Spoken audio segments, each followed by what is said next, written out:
أيو محمد ورق والله الدنيا من حشود بانا هاي هدان لي حسدي هيني حبيب بانا هاي تان كفري قال لي حسديني أدنى حاشي بادي ودا حاكين سوقره من دو حرقيقا قاركي واللاقو حجوبه markaad infanin tiri ayaan ka xanuunsado xibna toosanow neefku waa xaalad gooniyo xaniyaha ku gooban lahaa galka xaylkalaye niman xoolaa iga qaban lahaa xaqii ku racdee markaad infanin tiri ayaan ka xanuunsado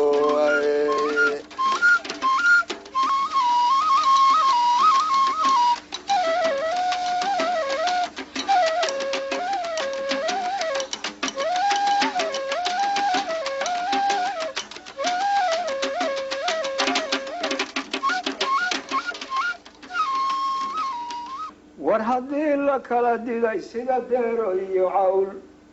rabbinama dufaye cawar maxaw la deristeen eygii doofisha lahaa daha maxa ugu rogateen dumarkii idiin dhaxay dala maxa uga yeesheen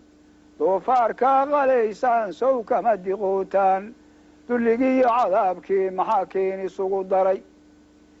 durriyaddii iblaysiyo maxaa daadu fidin qoray dariiqii rasuulkiiyo dawgii maxa uga baydheen xaqa aan daboolayn maxaa idinka soo deday wasow dereja aakhiro rabbi kama damciysaan duralciinta diib kale war maxa u dalaaqdeen duldulkii firdowsana dacni maxa uga yeesheen dibijiryadiyo guuraha dafdaf maa u roortaan dacaslalama jiife khayrka maa u daashaan dacaslalama jiife khayrka ma u dadaashaan war hoy deeqa eebbiyo janna maad ku dirirtaan daqarkiiyo dubaaqada dacar hadda u malayseen dumuq ninkii aan lagu ridin dalla'aanba waa u dhiman asalaamu calaykum waraxmatullaahi wabarakaatu waa barnaamij oo aynu kaga hadli doono maansooyinkii sayid maxamed cabdilla xasan iyo saamaynteedii waxaana halkan inala fadhiya rag badan oo u dhuun daloola taariikhdii daraawiishta iyo gabayadii sayid maxamed cabdilla xasanba ugu horeyn waxaa dhinacaygan bidix fadhiya siciid faarax maxamuud oo wax badan ka shaqeeyey ahna nin wariye ah wax badanna ka soo shaqeeyey idaacadda b b c da waxaanan anu ku xasuustaa doodihii caynkan oo kale ahaa ee uu qaban jiray arrimaha ku saabsan soomaalida waxaa dhinacaygan midigna fadhiya cabdulqaadir xirsi yamyam oo aad wada garanaysiin ahna abwaaniinta waaweyn ee soomaaliya ka mid a una dhuun daloola gabayadii sayid maxamed cabdilla xasan waxaa kaloo dhinacan fadhiya sheekh jaamac cumar ciise oo isagu muddo badan oo aan ku qadaray 40 sano haddaanay ka badnaynba ururin ugu jiray taariikhdii daraawiishta iyo taariikhdii sayid maxamed cabdilla xasan iyo ururintii gabayada sayid maxamed cabdilla xasan iyo kuwii la xidhiidhayba aw jaamac wuxuu soo saaray buugag badan oo aan ka xasuustay intaan hayo buugga la baxay taariikhdii sayid maxamed cabdilla xasan iyo daraawiishta iyo buugga kale ee magaciisa la yidhaahdo diiwaanka gabayada sayid maxamed cabdilla xasan waxaa dhinacan kale fadhiya maxamed cabdilaahi riiraash oo aad wada garanaysiin taariikhdana geeska africa iyo taariikhda islaamkaba aad u yaqaana soona akhriyey arshiifka ingiriiska ama keeddhowrka ingiriiska wixii kaga jiray taariikhdii sayid maxamed cabdilla xasan iyo daraawiishta waxaa kaloo dhinacan fadhiya axmed faarax cali idaajaah oo isna ah nin qoraa ah buugag badanna qoray aw jaamacna xertiisa ah lana soo diyaariyey amba la soo qorayba buugga ka hadlaya taariikhdii sayid maxamed cabdilla xasan iyo gabayadiisii wuxuu kaloo qoray axmed faarax cali idaajaah buugga la yidhaahdo xiin finiin ee ka sheekaynaya fardihii soomaalida gaar ahaan kuwii daraawiishta waxaa kaloon xasuustaa barnaamijkii fanka iyo suugaanta ee uu ka soo dayn jiray raadiyo muqdisho jariidadii xidigta octoobarna wuxuu ku qori jiray taariikh badan oo ku saabsan suugaanta iyo dhaqanka soomaalida waxaa kaloo xaggan inala fadhiya xaashi cabdilaahi orax oo aad wada garanaysiin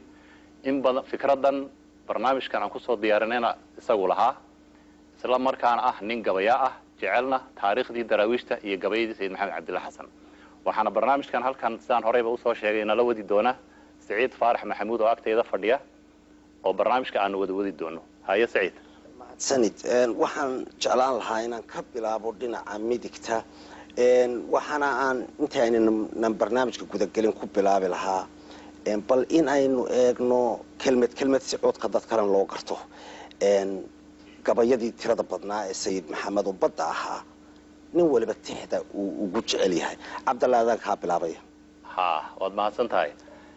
horta gabayada sayidku waa wax la wada jeclaado, laakiin anu mid baan nimanka soo qaadan lahaa.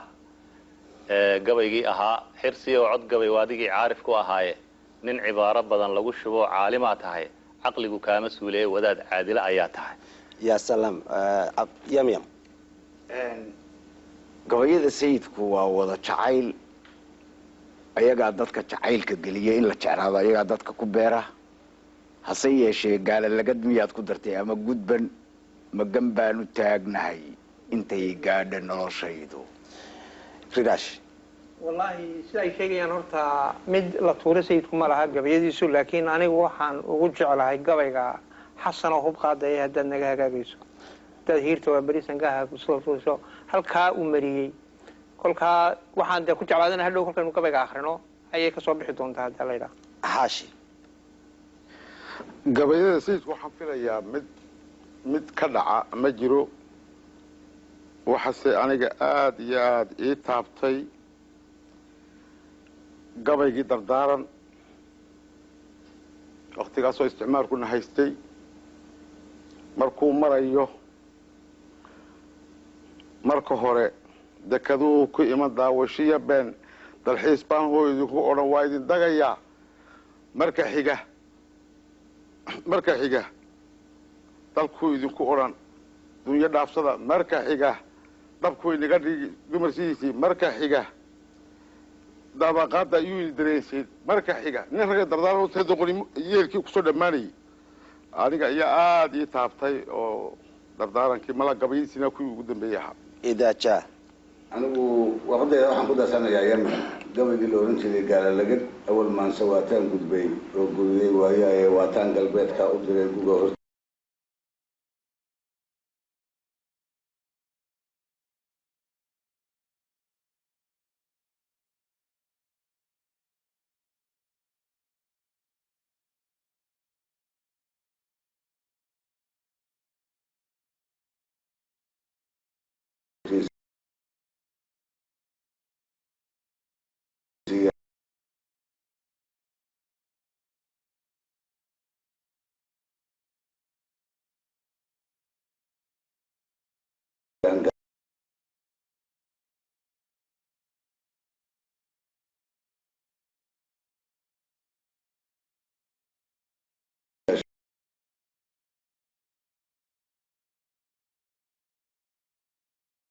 في حالة ودنا كما يجي تجوا كبر الأوضة.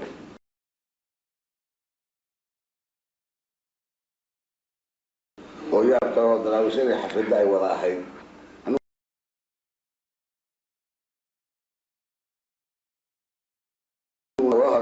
حفظي لكن هذا دلو قاعدين وحدقي ماشي اللي يرادو قراتي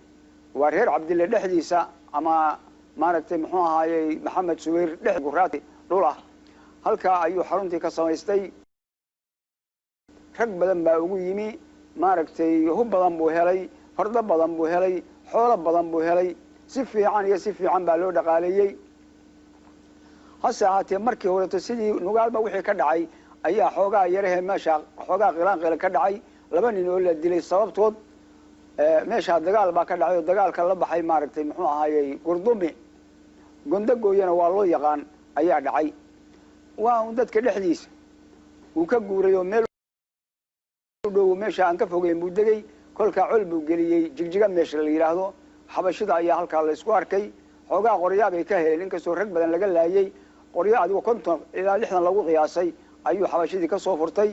dabadeedna wuxuu u noqday xagga iyo nugaal. hadalkii waan soo koobayaa, maaragtay muxuu ahaayey wuxuu u noqday xagga iyo nugaal. wuxuu degay meel magaalada Bohoodle ka hooseysa oo laasaha ah. dabadeedna waxaa looga guuray meel la yiraahdo baran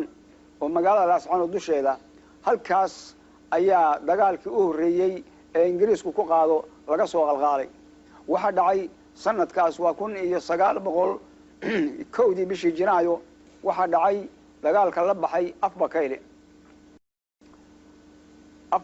nimankii kufriga uraya noo keenay ee odagooyi gabagaas waa gab meeshu ka bilowda Afbakayle halka meesha gabaya dagaalku ka dhacay waxa lawaagi horeeto la oran jiray Haradhiig ayay la baxday markii dameeto Afbakaylena waa loo yaqaan Haradhiigna waa loo yaqaan rag badan baa ku dhintay laakiin goobtaas Ingiriisku kuma guuleysan ciidan xoog la ayuu keenay daraawiish bari way wasi guurtay wuxuu degay meel la yiraahdo maaragtay muxuu ahay Fardhidin oo xagga bariga ka xigta isla sanadkaas waxa dhacay Afbakayle aana xarigle kurgaraad odagooye iyo Fardhidin intaas oo dagaalkaas inkastoo mid walba rag badni ku dhimanayay waa gaaladii waa laga libhalay oo sayidka iyo xaruntiisii toona gacan laguma dhigin maxaa yeelay ujeedada gaaladu had iyo jeer waxay tahay ujeedada libinta u qaataan ninka meesha madaxda u ah inay gacanta ku dhigaan ama meesha uu degan yahay oo xaruntiisa ay qabsadaan mar haddii labada helin libina uma taal waa dhab oo wuxuu ahaa halgamaa magac dheeri kasbaday oo kamid ah halgamayaashii waaweynaa ee qarnigii 20aad dunida saddexaad ka soo shacbaxay hase ahaatee tilmaantaas Soomaalida ku baratay waxa ka tira badnayd muddaba tirada tii maansadiisa ku baratay kuna aqoonsatay arintaasi la yaama laha marka aad ogaato hodantooyada uu maansada ummadiisa ku soo kordhiyay sidii uu u balaariyay ujeedooyinkii koobnaa ee isaga ka hor loo adeegsan jiray sidii uu ula soo simay maansada caalamiga ah iyo sidii uu isugu xiray iyada iyo noloshii siyaasadeed ee xilligiisii dalka ka jirtay waa la wada gabyaayay wuxuu maansiyahan oo dhan kaga fooray waa awoodiisa xagga eray dooradka waxa aan u aqaan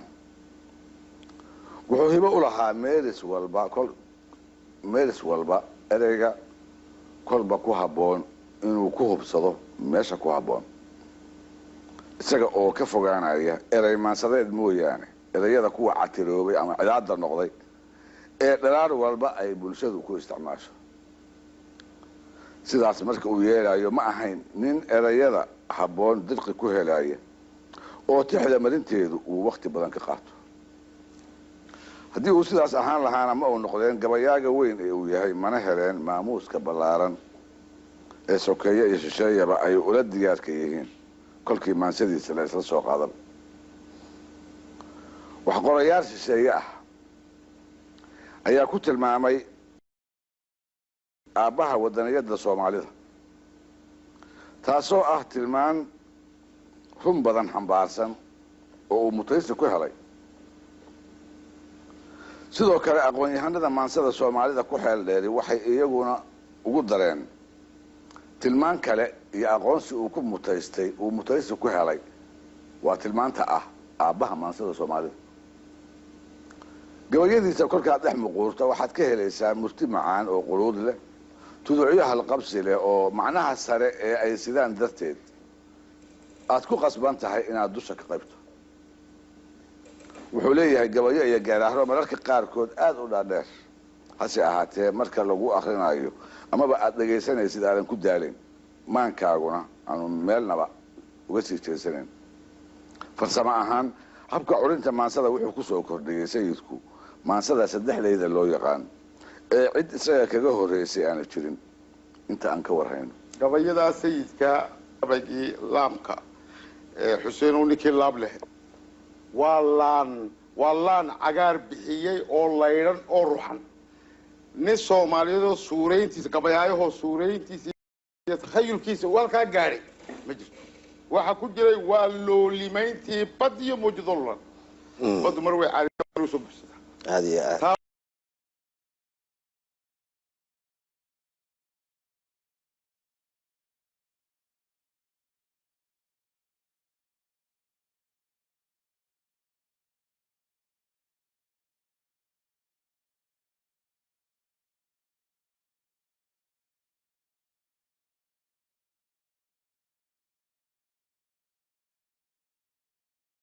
waa loolimayn baan isli waa loolimayntii badu iyo mawjadollan waa tan baclehe dusha qasan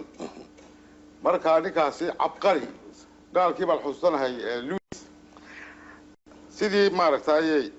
xaggii loo raga buu sayidku yidhi neefku waa xaalad gooniya ayaa gaalkaasina ninkaa ingiriista yidhi dhankii aad ka eegtaba horyaal buu ahaa buuri horyaal waa nin aan dhadhami karayn weliba maanta sugaanta soomaalida ka bilaabayaa turgi xoog leh adigoo ah bay tahartu heedhaaye tayrshuhu mar buu raydabaa taagabtuu yahaye marun baa tijaalkii lugtii turunturootaa taysuhu mar buu kaa guraa teelka caanuhuye tuurimada geela mar baa tuluudna weydaaye marun baa tisaaskii hunguritigin ku roora liishaanka toogta ah mar baa tumul la weydaaye tuuryadu mar bay leexataa taakaleel tahaye marun baa tumaatiga warmuhu turuqa seegan geesigii tilmaanaa mar baa fulay u tooqaaye nin tabiina kuu guri jiraa kuu taltaal noqonne nimaan adiga kugu toosin baa kuu takhaashami tafantoofka cayreed mar baa laga tanaadaaye taqwadxumo mar baa laga baxa tale ilaahaye taroox xoola laga buuxiyey oo taajiraa badan tusma dhigidda hodantooyo waa tarar dabayleede waa tiix qayood maray markuu tegayo miiskiiye marun baa tarkaan noqon hayaa tulusla meertay waatan barwaaqadii buu tilmaamaya inta u fiirsa bal inta barwaaqa oo halkaa ku tilmaamaya todob da-ay tigaadoo baxdoo talaxu dheeraaday tasaq xamasha geeda istabcoo taliya laashuuna tubog faraqle taysare cusina tiica iyo laamo takhwad sanaa tuutiga cayada tuduucyadii saarka tax caleen leh teersiya dharsiya tooska iyo fooqa tarax ubaxatay iyo caleen taliya cawlcawlan tarar layla laama istabcoo turuqo xiimaayo tabcan buula taanbuulii lohloha takhad waliilaaya tureed khalada taalma isqabsaday takhas cagaaraaya tumbuc bacada tamuux jilicsan oo lagu tardhaabayo tigintiga turaabta iskullagad ducusu tuureenka takardhabadka faystumashada iyo tacabku raaxayska intaas markaad heshabaad aroosaysaa marka tagsan gabara tuulmoon aroos tuujin iyo qaable taltallaabsi toos ugu adeeg tabaradii qoyska tafkujiidka mara taabashada toosintii hor gabadhii markay ku toosinayso wax ku siinayso ku garaaci maysa ama kugu qaylmaysa marada ku ag marinaysa halkaas toosaysa tagsan gabara tuulmoon aroos tuujin iyo qaable taltallaabsi toos ugu adeeg tabaradii qoyska tafkujiidka mara taabashada toosintii hooda shirta intaasi waa arooskaagi markaad arooska ka baxday baa shirki tegaysaa geedkii wax jilicsana laguma arko waxaan hadda noo muuqan oo intii anagu aanu soo ababnay anaan soo gaarin bay noo wada badan yihiin markaan dhirta iyo dooga iyo ubax waxa ka hadlayo barwaaqadaas iyo dhirtaa soo baxaysa iyo roobkiisaa u di'i jiray iyo nimcadaasi hadda maba taallo oo cirki waa gurayba marka erayada aan is leeyahay waa taqaanaa adugu dadku seexoogaa waa ku adag yihiin turki xoog leh adigoo ahbay tahartu heedhaaye tayrushuhu mar buu raydabaa taagabtuu yahaye marunbaa tijaalkii lugtii turunturoota tayrashuhu tayrshuhu waa waranka lagu dagaalamo oo wax lagu dilo waa teerinkii marka tayrshuhu buu adeegsaday afsoomaa si u qurxiyo teeri iyo waran iyo midna ma uu odhanay wuxuu yidhi tayrshuhu waa farsamo faneed uu halkaas kaga qorayo inuu waranka siduu doono u tilmaami karo mar buu taajilkii tijaalku waxa weeye qofka xooga badan tijaalkaasi ka timid tijaal buu ahaa tac baa laga dhigay hadda wataan markii hore idiin sheegay tijaalka imaan doono oo tijaal cawar la yidhaaho xadiista lagu sheegay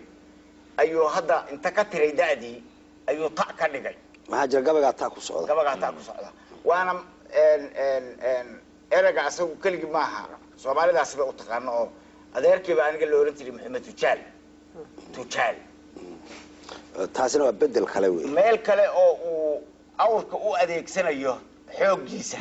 tajal buu yidhi oo gaba gadaashiisa ku jirta tajal awr xoog badan buu jeedaa marka xoogagiibuu marba dhinac u adeegsanayo si u ekaysiinayo oo geesigii tilmaanaa mar baa fuluhu tooqaa waxaa ka horeysa liishaanka toogta ah mar baa tumu la weydaa koox raga ama dada ayaa waxaa laga yaabaa gaashaankii la tuuri maayo day warankii baa meesha ku qarsoon gaashaanka toogta ah buu liishaanka ha liishaanka buu yidhahaa shiishka mar baa tumu la weydaa koox dhan baad mar la weydaa waa nasiib darooyinkay ka mid tahay hadday doonto marna waaba fiicantoo dad allaan kugu dirin caadi maaha inaad dad badan oo meel taagan oo muuqda inaad wax la weydo laakiin haddii aan adigu ayaysaa u marooreysaa cabdalla maa qaboobiyo xilsi maa kiblaawow mid yar waxaad tidhaahdaan murtadiinta reer hagar habar yoonis madasheeda mariya weedha aan idhi toljeclaha muraadkaygiyo masafadayda ula taga maqashiiya uunkaba miyir inuu ku soo galo mid waxau tidhaahdaan nimanka mooradii furay mawaacidada diinkii ma wax laysku maagaa jahaadka muusinkii galay ma wax laga maqnaadaa mushaaharada beenihii ma wax lagu manaagaa loxodkii madoobaa ma laysmoogadeeyaa muufada cadaabeed ma u adkaysanaysaan gaal nin u midiidimay maqaam naara inuu tegi kutubtaa u maragee ma wax lagu murmaaba mushrik inaad jeclaataan amaad mudan ku sheegtaan haddaydnaan mujrim ahayn masale maad u haysaan masaargaabyadiinaa meel daran idiin dhigay muftiga waanadiisii idinkaa ka maagto macbuudkii rabbi ahaa idinkaaba moogo maxsharkiiyo qiyaamaha idinkaa munkirayo mukfiradii ilaahay idinkaa ka maarmo macaankii firdowsana idinkaa muraysto muuminnimada laabtaa idinkaa mantagayo minadiina gaalowday idinkaa muquunsho kufriga imahoobiyey idinka u miciino makaankii shareecada idinkaa mitamiyo muslimkiiyo qusuusida idinkaa makalayo maalkii agoomeed idinkaa malhabayo masxafkiiyo qur-aankii idinkaa miljaday waxse mawtigiin galay ama malag idin yimi markaad maxamedkiini malcuun uri ka raacdeen nabi maxamed aley salatu wasalaam ayaad malcuun uri ka raacdeen anaa gaalkii ka raacdeen waxse mawtigiin galay ama malag idin yimi markaad maxamedkiini malcuun uri ka raacdeen mariyo macneeyay mid kaleeta wuxuu yahay waxaan maqalay faranjigu inuu miiri idin qoray waxaan maqalay maalkii inuu idinka meersaday waxaan maqalay ooryaha midtan inaad ka weydeen waxaan maqalay madaxdiina in midiidin laga dhigay aan miis yar mooye mayragee la siinayn waxaan maqalay maahiyahu magaciin inuu ba'ay intaasoo masiibaa waxaa igala maad badan maska iyo abeesada magta aad ka bixiseen aanad midigta fidinayn aad hadduu ku miciyeyn baan weydiinaynaa on kusoo celinaya hadalka halka u dambaysay cajabtani intaasoo masiibo ah waxa igala maad badan magta iyo abeesada maska iyo abeesada magta aad ka bixiseen in midigta fidinayn aad hadduu miciyeen taa waxaan weydiiyey darwiishkii qoray gabaga aan ka soo guuriyey ninkii aan ka qorayna meeshuu magaciisu ku yaal waxaa la yidhaahdaa xaji jaamac ismaaciil dhon sanadka uu ka qorana waa 1957 marka wuxuu yidhi magaalada berbera ceelal baa magaalada ku xeeran ceelashaa masas baa jooga waxba ma cunaan sida la leeyahay sida caadadu tahayna masaskaa lama laayo nin baadiye ka yimi oo magaalada yimi ayaa masaskii mid ka mida dilay faranjigii baa loo sheegay waxaa la yidhi ninkaasu dembigaasuu ka galay masaska ceelashan jooga caadadu siday tahay lama laayo haddii la laayana wuxuun baa dhici faranjigii wuxuu yidhi maxaa lagaga nabadgeli karaa waa in allabari la bixiyaa oo qurbaan loo dhigaa maskii ninkii 2 rubood xaaji jaamac ismaaciil wuxuu yidhi 2 rubood laakiin cabdi warsame oo gabaga markii dambe wax ku daray cabdi dheere wuxuu yidhi rubad baa ninka laga qaaday adigu ninkii wax laga qaad wixii baa shaah loogu kariyey oo qurbaan loogu dubay hadalkii baa la qaaday daraawiish la geeyey amar gaalku soo saaray wuxuu uga dhahlaynina dhurwaaga iyo libaaxana ha taabanina dee libaaxna nin soomaaliya meelu joogo aamini maayo libaax wax la aamini karo maaha sayidkii markii loo sheegay maska iyo amarka lasoo saaray libaaxa iyo waxaa dilina ayuu ka faa'iidaystay halkaasuu gabigii ka abbaaray intaasoo masiibaa waxa igala maad badan maska iyo sadamagta aad ka bixiseen aanad midigta fidinayn hadduu aad ku miciyeyn markaa waxaa laga soo gudbay dagaaladii waaweynaa ayaa lasoo maray raggu waa daalay waxaa laga duulay kelimada la yidhaahdo dad cadaabeed dal cadaabeed baa laga galaa meel lagu dhuuman karo oo buurale oo biyole in la helo ayay noqotay la raadiyo xeebta ayl ee badda hindiya ku fororta oo togag iyo jeexyo iyo buuro iyo maaragtay muxuu ahay balliyo iyo godbo intaa isugu jirta ayaa la degay nimankii reer galbeedka ahay cadowga ku ahaa waa talyaaniga iyo ingiriiska markaa ugu daraaye waxaa la yidhi ninkii wax badan baynu dagaal la gallay afbakaylaa dhacay caana xariglaa dhacay kurgaraad baa dhacday odagooyaa dhacay fardhidin baa dhacday beerdhigaa dhacday cagaar weynaa dhacay daratoolaa dhacay jidbaalaa dhacay intaasoo goobood jidbaale maaha waa ina ka libaalay ninkii aan xagga siyaasadda uga wareegno oo la heshiino ilaa xoog lagu qaban kari maaye kolkaa waxa layaa ugu dhow qunsulkii talyaaniga ee bastalose ayaa laga adeejiyay waxaa la yidhi war bal waxaad samaysaba ninkaa xiriir la yeelo isaguna rag kaleeto oo soomaaliya ayuu samaystay 2 sano ayaa la daba socday si wadaadka heshiis loola gaari lahaa adduunya waxay soo martaba bastalose oo jooga magaalada la yidhaahdo boosaaso ayaa warqadii ogolaanshaha ugu tagtay yidhi bal noo imow aan is aragni bastalose waa soo kacayo marka buu soo raacayo ilig buu soo dhigtay sayidkuna ilig buu tegey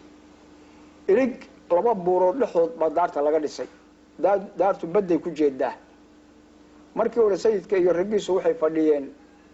daarta ayl ee daawad oo markaa la dhameeyey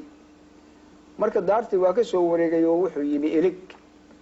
iligi badday u jeedaa 2 buurood dhexdood ayay ka dhisan tahay banaan yar baa horteeda laga sameeyay fardaha iyo maaragtay muxuu ahaye lagu xiro dusha korena waxa ka xiga buur labada dhinacna waxa ka xiga 2 jeex oo maaragtay muxuu ahaye wax laga ilaalin karo bastalose waa soo degay warqad baa loo diray waxa la yidhi berrito saacaddu markay intaa tahay imow meel walbana gaar baa la dhigay rag ninka kan wuxuu wada lama yaqaan waxaa la oran jiray gaalku sun buu wadaayoo dhulka ku qaadinaya oo dadka siinaya oo sun biyo sun wata iyo balaayo kale tu wata marka xeebta markuu ka soo degay nimankii xeebta ugu tegay meeshu waa meel ciriiriya aad iyo aad bay xaalkiisu u eegeen anigu oran kari maayo jawaabkiisa ay gacmaha geliyeen sida hadda dadka loo baaro way u baareen garan kari maayo taa wixii sheegana ma arag tilmaanta halkan waxaa sameeyey nimankii waftiga ahaayoo bastalose iyo isaguba markii ay sayidka u tageen wixii ay arkeen iyo waxay ku wada hadleen waxaana laga soo guuriyey buugga sheekh jaamac taariikhda daraawiishta oo soo baxay 76 marka aftiraani bay ku qorayd sida iyagu bastalose iyo raggiisii ay aftiraani ku qoreen aftiraani baanu ka soo tarjamnay markaa tilmaantii goobta tiilay iyo sayidka iyo daraawiish iyo halkaas ay ka bixinaysaa wuxuu yidhi subaxdii 16aad ee bishii Oktoobar 1904 ayaa taliya bastalose oo uu la socdo dhoofaagii Signor Silas Sarsal oo ahaa reer Napoli oo magaalo Itaaliya ku taal iyo lagu kalsoonihii Cabdalla Shafiri iyo labadii afhayeen waa turjubaano Xusni iyo Xuseen ayaa bariga u soo degay bariga badda bariga u soo degeen badda ka soo degeen dhinac kastaba niman hub wata ayaa buuraha dushooda iyo geedaha korkooda ka muuqanayay oo meeshaas ilaalinayay iyagoo daafacay taaga iligeed waxaa ka muuqday dhul ballaaran oo dhagax ah iyo higil xagga gudaha u sii fog kaasoo uu korkiisa ka taagan yahay darbi dhagax ah oo dhexdiisa ku yaalo guri yar oo u dhisan nooca carabta oo albaab kaliya leh qalcadii dayrka gudihiisa waxaa ku wareegsanaa qiyaasta 150 nin oo hubkoodu yahay warmo iyo banaatiikh 500 oo mitirna waxaa safnaa fardooley gaar ah guutada fardooleyda ah waxaa ka soo dhex baxay 2 nin oo markay u soo dhawaadeen Senior Bastrozza iyo Silos ka soo degay fardahoodii iyagoo hubinaya inaanu hub wadano iyo in kale taasna waxaa shaaca uga qaaday taliya Bastrozza kadibna waxay ku noqdeen guutadoodii dhammaantood fardooleydii waxay u kaceen xagga guriga dhexda waxaa taagnaa wadaadka keligii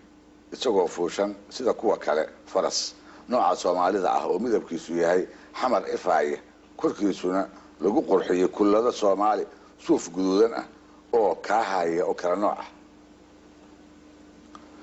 labiska fardooleedu qabaan waa cadaan dhammaan waxay wataan duubkii caddaa ee daraawiishta farsamada kooraha wadaadku aad bay u koreysay oo caynkii reer Marooka ayay u ekayd wadaadku markuu soo jeedkoodii isha mariyay ayuu meeshii dhexda ahayd istaagay markaasaa safkii hore u qaybsamay 3 kooxood waa ciidankiisi koox walibana intay hore u soo dhaqaaqday bay meelahoodii istaageen iyagoo dayrka wareegiisa ku soo jeeda markay istaageen dayrka 100 mitir bay qasiido qaadeen iyagoo isla jira baryo ilaah iyo walaalnimo kaliya koox yar oo 8 nin ah madaxna ah oo sharafi ka muuqato ayaa u soo dhaqaaqay dayrkii kooxdii xigtay iyo wadaadka markii qasiidadii dhamaatay kadib oo hal in la joogay ayaa wadaadkii u dhaqaaqay xagga guriga isagoo taxaabaya kooxdiisii fardooleyd ahayd isagoo istaagay hortaydii iyadoo fardooleydii nagu wareegsan tahay koofiyadihii baanu ku salaamnay markaanu hal in kala aamusnayn ayaa wadaadkii su'aalo noo soo jeediyay isagoo leh waxaa tihiin dad reer Oroba ah nimankii u soo horeeyay oo dhex yimaada annaga daraawiishta ah maxaa idin keenay wuu jawaabay wuxuu yidhi sidaan hore kuugu soo qoray baan kuugu jawaabayaa waxaanu u nimid himilo nabadeed sayidkii wuxuu yidhi adigu ma waxaa tahay Bastrozza haa waan ahay adigu waxaa tahay nin saaxiib sharci ah oo dhowraya kitaabka daahirsan waxay ila tahay inaad iga maqli doonto wixii Soomaali oo dhan dan u ah sayidkii waa jawaabay wuxuu yidhi laakiin adigu ma waxaad ka socotaa xagga Ingiriiska Bastrozza wuxuu yidhi maya aslanba anigu waxaan ka imid oo isoo dirtay dawladda Talyaaniga sayidkii baa ku noqday wuxuu yidhi ma waxaa tahay nin awood loo siiyey inuu wax walba dhameeyo daraawiishtu waxay dhiseen 52 daarood dhul kala fog oo isu tusan ayaa laga dhisay waxa ugu horeysay daarta la yiraahdo daawad oo ay laga dhisay waa qalcado waxa ku xigay ilig waxa ku xigay gabac 3 daarood oo badda Hindiya ocean ku sii jeeda badda Hindiya ayaa ugu horeeyay markii hore ilig marba Ingiriisku isku dayay inuu madaafiic la dhaco oo berber ka dumiyay 11 sano ma 7 sano oo ay daraawiishtu fadhiday ayl 3 daarood baa la dhisay markii xagga u jeedeen markii heshiiskii aynu ka soo sheekaynay ilig lagu kala qortay daraawiishi waa soo guurtay waxay yimaadeen nugaal waxa la degay meesha la yiraahdo Muradheero Cadadheero Jiba Galle Garoowe iyo aagiisaas dhinac walba waa jiraan hadda xoolaha beedaha xooluhu meel walba waa jiraan laakiin xaruntii ayaa halka degtay dhowr col baa ku galay colkii ugu horeeyay halkaas uu ku galay xagga majeerteenka ka yimi in la yiraahdo bila samantar Cusmaan col wato ayaa halka ku galay kuma libaysan rag badan baa laga laayay isagina waa la qabtay marka heshiis baa la galay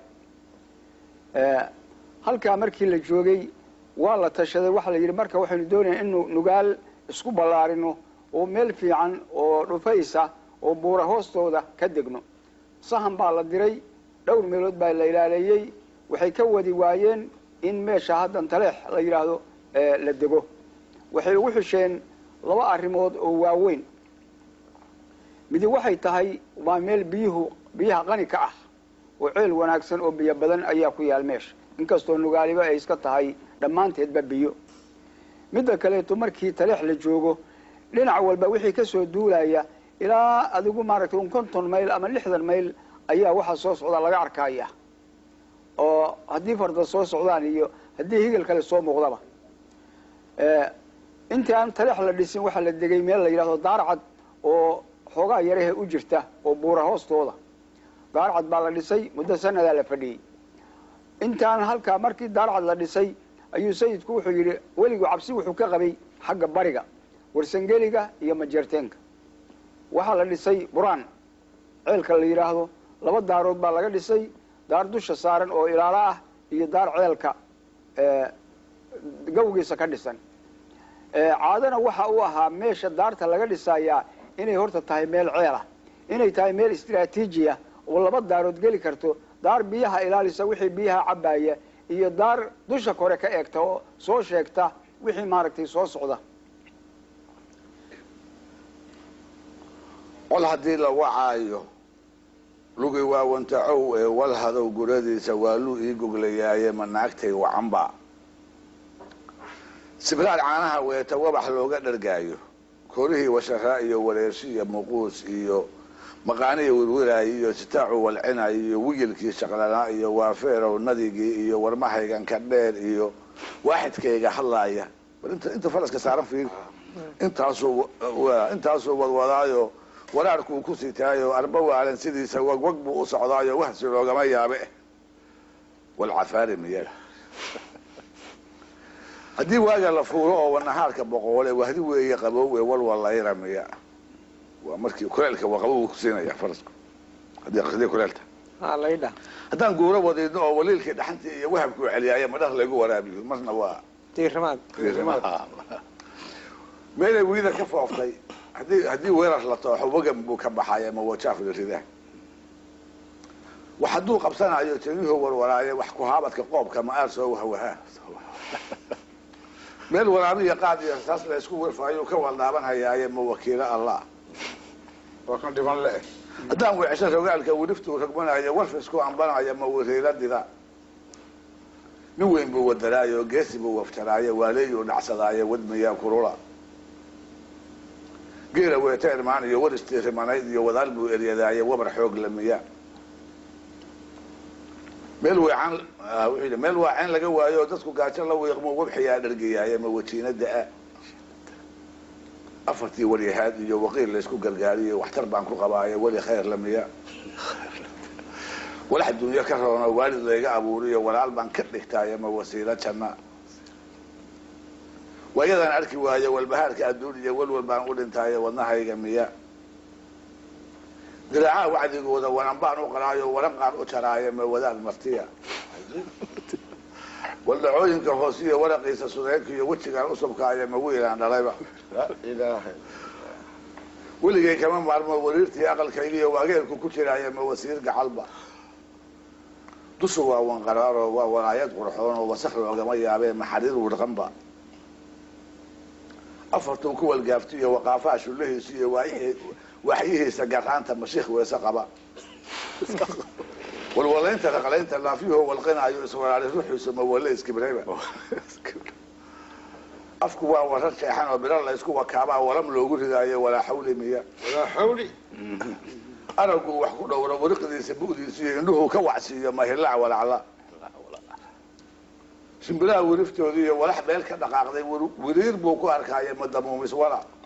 sayidku meeshii uu ku malaynayay nin magacali inuu jiro ama nin madaxa ama boqor ha ahaado ama shiikh ha ahaado ama ha ahaadee gabar buu ka doonay wuxuu yidhi gabar baan ku siiyey ama midna waa ka dooni jiray midna waa bixin jiray maxaa yeelay gabdho badan baa sayidku koriyey oo aabbayaashood dagaaladii ku dhinteen caadadiisa waxaa ahayd ninkii dagaalada ku dhinta markii lasoo sheego le hebel jannuu u kacay waa dhintay lama oran jirin jannuu u kacay wuxuu oran jiray caruur muxuu ka tegey 5 wiil iyo 5 gabdhood kulligood baa ii keena isagaa korin jiray isagaa wax bari jiray isagaa maaragtay muxuu ahaayey markaa gabdhahaasna rag buu dhisi jiray wiilashana wuxuu siin jiray caynkaas marka xiin finin haddaan ku soo noqdo faraskaas waa loo soo sheegay in la doonayo marka wixiisu diyaar buuba u ahaa fardaha daraawiishtina waxaa la yidhi badidooda isxal iyo booso kurus geeyo la yidhaahdo ayaa iska dhalay baa la yidhi faraskaas xiinfin faraska xiinfin waa booso kurus iyo maaragtay muxuu ahaaye dhashii isxal ayaaba la yidhahdaa waa dhashii booso kurus iyo faraska dhashii isxal ayaa la yidhaahdaa marka farduhu saasay caan ku ahaayeen marka faraska kana haddee dhashii isxal buu ka mid ahaa quruxda iyo dheeraynta siday sheegaana xiin iyo finiin waa faraska iyo hooyadiisaa la yidhi labadaa magacoo la isku idqaamay finiin baa la oran jiray oo dir isxal ah kolkaa isagu magaciisu waa xiin hooyadii baa ahayd finiin finiin bay ahayd xiin finiin markii dambe sayidku waa bixiyey faraskii waxa la geeyey maaragtay muxuu ahaayey suldaan faarax waa loo geeyey muddaa la hayay waagii dambeetana fardo badan oo lasoo gawaan raacshay ayuu soo raacay oo daraawiishu markii dambe kusoo noqday sidaanu sheekada ku maqalay wuxuu yidhi xayow faaraxow hadal rag waa loo xutubiyaaye nin xishoodle baan ahay haddaan lay xisti yahayne xabiib baan ahaa sheer kufriga laygu xaasidayo adna xaashi baad iila timid xaakin soo diray xaddigii adduunyada haddaad xoole iga doonin marna anigu kaama xistiyeen xaalaad leedahay inaan kuu xafgooyaan jeclaa geel xawaar badan kumayaal xawaadaan lahaa xawdu sii mariya markaad saxiin finiin damacday baan kaa xanuunsaday wax walboo kale waa ku ogolaa walaalow xirgiga qaarkii waa lagu xujoobaa waxaan kuu xutubayaaba waa xuuradaan nahay nin kalaan xafiilaba adaan xayda kaa rolo xigto iyo qaraabiyo hadduu xidid i weydiisto xayow iyo qayuumey haddii la igu xoodaansho xubigayga kuma hayn inaan xiisow bixiyaaye xamar weeye hadduu tilmaantii buu gelayaa xamar weeye oo midab fardood kala xariiroone xawaare iyo kabti raaxo iyo xawle iyo jeefag xaggii loo eryaba waa gammaan xulashadiisi xubna toosan low neefku waa xaalad gooniya goortaan xusuus ola noqdaa xiise ii qaban waxaan xarafka diimayd ahayn igaga xelle xarbadiiyo jahaadkaan lahaa xoogsi ugu fuule isagaan xatooyada lahaa xuurta ugu looge xiniyaha ku goobaan lahaa gaalka xayl kale xayskaade ayaan lahaa xalinka dooye xaqaygii maqnaabaan lahaa xag ugu raadcee meesha iyo xeebtaan lahaa xiita ka eryo xujay reebta reer hagar anaan xabashyadii roobin xinjirtooda dhiigga leh haddaan lagu xaraaraysan xaaqaa maquuqa iyo haddaan xaaluf laga yeelin xidaysana ma dhiibeen anaan xaaladay boganne xaaraamin unba arada xulo abiidkiisa wuxun bay xuslayaan sidii xabashadii dor aniguna xogtaydaan ka baqay inay xumeeyaane xaashaa lilaahi nin goba xamasha wow ceebe goorteer anoo xaajiyaan xinif awooday intii aniga leexama lahaa xiliga soo meeriye aduu garabta kuu xoole yahay xamarkii dheeraay waa xiin finiin neefka aad xariga haysa xayawaanka oo idin naftay kala xeraadaane mar hadduu suldaan igu xilli igaga xaydaantay xarigiisa qabo aadmi kale kuma xormeeyeen taasuu faras kumayaal xawaadaan lahaa xawdu sii mari xawaadkaasi xawaadaan lahaa waxa weeye kumayaal midab waa midab xay ah oo xay cadaan qurux badan xay cad ah oo sida manka oo kale ah oo tiro badan haddana tiro badan oo dhusho ku yaala xutubiyaaba waa waxaan kuu xutubiyaa waa xuuradaan nahaye xuuro waa xigtada aan nahay qaraabada weliba rixim xagga guurka kuu xutubiyaana xutubintu waxa weeye waa laxawsi waxaan kuu laxawsacdaa kuu xurmaynayo nin kaloon xafiilaba adaan xayda kaa rogi adaan xayda nin kaleba aan laba dhabiiltamay adiga kula dhabiiltami maayo xafiiltan ma jiro nin kaloon xafiiltama adaan xayda kaa rogi xayda kaa rogi oodan kaa rogi xaydaanka iyuu soo tumay beelalkana waxa weeye xawaari iyo kabti iyo raaxa iyo xawli iyo jeefag waa afartaasi waa orodka fardaha oo mar uu xawaaro yahay oo dheeraynayo mar la qaboojinayo mar la soo wareejinayo mar kabti uu yahay oo aayar fagac marna waa ka loo tartiib ha marna waa ka loo wala tartiib adigu waa orodkii kullayba ereyga xawli waxaan u qaadanay xawaare sayniska waan u qaadanay fiitay waliba gaari iyo ba ka maqan iyo jeefag iyo orodka xawli iyo jeefag waa kugu ay kugu jiraan xagga loo eriyo bas ma gaalib baan ku gaalib ma kaasi waa gaalib weerana meel kale ku soo gawayo kale ha ku kala sax xaqa maquuqa يا كدرين الحاقة ملحاقة وترترد وي ورادك ودبر قوينينا رادك ولا ترترد والله وريري كسول جيد dadkii gaalada raacay adawgii gaalada raacay iyo gaaladii ruuxooda la isku daray waxun bay xusleeyaan waxa weeye xanta habeenkii lala dhuunto iyo dirdiridda iyo waxaas soo yiri ma magaratay waa wuxuu diidayaa in la yiraahdo ninkii bakayl buu noqday oo faraskii kaliya abu bixin waayo waana intii laga rabay markii horeba oo dulucdu ay ku jirtay tii aad xujay reebna wayno xujay reebtu waxa weeye iyadu waa Soomaalidu ma lahayn xujay reebe waxa lahayd Carabta oo marka loo baxo cariga saxaraha ee la dhaafo badda oo la lugaynayo inta yare xujaydu sideeto sahayda ah ayaa Carabta reemiyiga ka furan jirtay oo waagay masaska ku noolaayeen yaabeesooyinka weeye waa intaan Cabdul Aziz qabsan oo nidaamka la soo celiyay marka wardoonkii sidaas oo kale taa ninka wardoonkaahi u iman jiray nin la waraysto oo isagu markaa u yimaado leeyahay ka waran iyo nin la diro labadaas ay ahay ninka la diro hadaynu soo qabanno waatii aynu horeyba u soo sheegnay mar carabka ku soo dhifanay ninkii maaragtay muxuu ahaayay sayidku dirayay ee hawiye anigu kala garan maayo inuu hawiyaha fiqishiniga ahaa reer laascanood buu ahaa inuu fiqishini ahaa iyo hawiyaha kaleeto inuu ahaa kala garan maayo wuxuu yidhi maandhow hawiye ma aanan diran waxaa loo diraya Hargeysa iyo Burco iyo Hargeysa iyo meesha Berbera iyo Alaas loo diraya gaalka soo ilaalay baa la leeyahay Burco waagi lama deganayn oo waxay iska ahayd meel banaan ceel biyo laga cabo xoolo ka cabo laakiin marka Hargeysa baa loo diraya ninku ku waajahayay sida gobolka muuqanaysa iyo Sheekh iyo Berbera saddex meelood baa la yiri Soomar ninkii tagiyo malaha mindhay arradii waa tagay gabagii sayidku wuxuu ahaa maandhow hawiye maanan diran maanta ka horoowe hoodaar waxaad leedihiin la hubsan dooneeye heelkaa horeetana ilaa hogola kaa siiyo gabagu waa go-an yahay waxaad ka garanaysaa in wax ka maqan yihiin haylihii xumaa iyo bustii habacsanaa qaado hana hagoogan waa tuhul markaad hab isku siisaaye tuulada Hargeysa baruurkeeda raqan doontaaye iidoor hanfada weeye oo hadiba maayaane meeshay ku haasaa weeyaan hore u sii joogso dhageyso ninka ha ka baqay